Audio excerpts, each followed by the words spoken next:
ಮಂಡ್ಯದಲ್ಲಿ ಭ್ರೂಣ ಹತ್ಯೆ ಪ್ರಕರಣಕ್ಕೆ ಸಂಬಂಧಪಟ್ಟಂತೆ ಪ್ರಕರಣದ ಸಂಬಂಧ ಮತ್ತೋರ್ವ ಮಹಿಳಾ ಆರೋಪಿಯನ್ನ ಬಂಧನ ಮಾಡಲಾಗಿದೆ.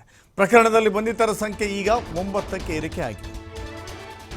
ಪಾಂಡವಪುರದ ಹೆಲ್ತ್ ಕ್ವಾರ್ಟರ್ಸ್ನಲ್ಲಿ ನಡೀತಾ ಇರುವಂತಹ ಕರ್ಮಕಾಂಡ ಇದು. ಒಂದು ಪಾಪಿ ಕೃತ್ಯ ಅಲ್ಲಿ ನಡೀತಾ ಇತ್ತು. ಇದೀಗ ಕೆಆರ್ಪೇಟೆಯ ಖಾಸಗಿ ಕ್ಲಿನಿಕ್ನಲ್ಲಿ ಕೆಲಸ ಮಾಡ್ತಾ ಇದ್ದಂಥ ಶ್ರುತಿ ಅರೆಸ್ಟ್ ಆಗಿದ್ದಾರೆ. ಆರೋಗ್ಯ ಇಲಾಖೆ ಕ್ವಾರ್ಟರ್ಸ್ನಲ್ಲಿ ಈ ಎಲ್ಲ ದಂಧೆ ನಡೀತಾ ಇತ್ತು.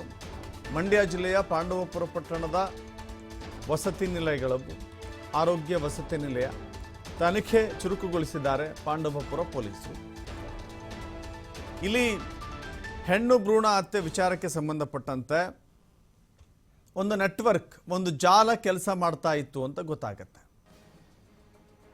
ಹೇಗೆ ಬೆಂಗಳೂರಿನಿಂದ ಮಂಡ್ಯದ ಆಲೆಮನೆಗೆ ಹೋಗಿ ಸ್ಕ್ಯಾನ್ ಮಾಡಿಸಿಕೊಂಡು ಆನಂತರದಲ್ಲಿ ಭ್ರೂಣ ಹತ್ಯೆಗೆ ಮುಂದಾಗ್ತಾ ಇದ್ರು, ಇಲ್ಲಿಯೂ ಪಾಂಡವಪುರದ ಆರೋಗ್ಯ ಇಲಾಖೆಯ ವಸತಿ ಗೃಹಗಳಲ್ಲಿ ಎಲ್ಲವೂ ಕೂಡ ನಡೀತಾ ಇತ್ತು ಅನ್ನೋದು ಸ್ಪಷ್ಟವಾಗ್ತಾ ಇದೆ.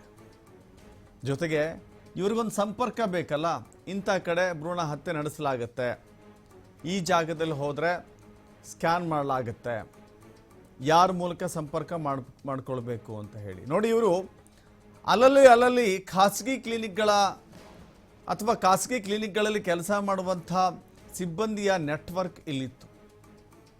ಇವತ್ತು ಅರೆಸ್ಟ್ ಆಗಿರುವಂಥ ಶ್ರುತಿ ಕೆಆರ್ಪೇಟೆಯ ಖಾಸಗಿ ಕ್ಲಿನಿಕ್ನಲ್ಲಿ ಕೆಲಸ ಮಾಡ್ತಾ ಇದ್ಲು. ಈಕೆ ಕೆಲವಷ್ಟು ಮಾಹಿತಿಗಳನ್ನು ಇವರಿಗೆ ನೀಡ್ತಾ ಇದ್ಲು. ಅಥವಾ ಯಾರ್ಯಾರು ಭ್ರೂಣ ಹತ್ಯೆ ಮಾಡಿಕೊಳ್ಬೇಕು ಅಂತ ಇಷ್ಟಪಡ್ತಾರೋ ಅಥವಾ ಅದನ್ನು ಗಮನಿಸಿಕೊಂಡು ಇವರ ನಂಬರ್ ಕೊಟ್ಟು ಪಾಂಡವಪುರಕ್ಕೆ ಹೋಗಿ ಪಾಂಡವಪುರದ ಈ ವ್ಯಕ್ತಿಗಳನ್ನು ಕಾಂಟ್ಯಾಕ್ಟ್ ಮಾಡಿ ಅಂತ ಕಳಿಸ್ಬಿಟ್ರೆ ಅಲ್ಲಿಗೆ ಈಕೆಯ ಕೆಲಸ ಮುಗೀತು. ಆಕೆ ಅದಕ್ಕೆ ಹಣವನ್ನು ಕೂಡ ಪಡೆದುಕೊಳ್ತಾ ಇದ್ಲು ಅಂತ ಅನಿಸುತ್ತೆ.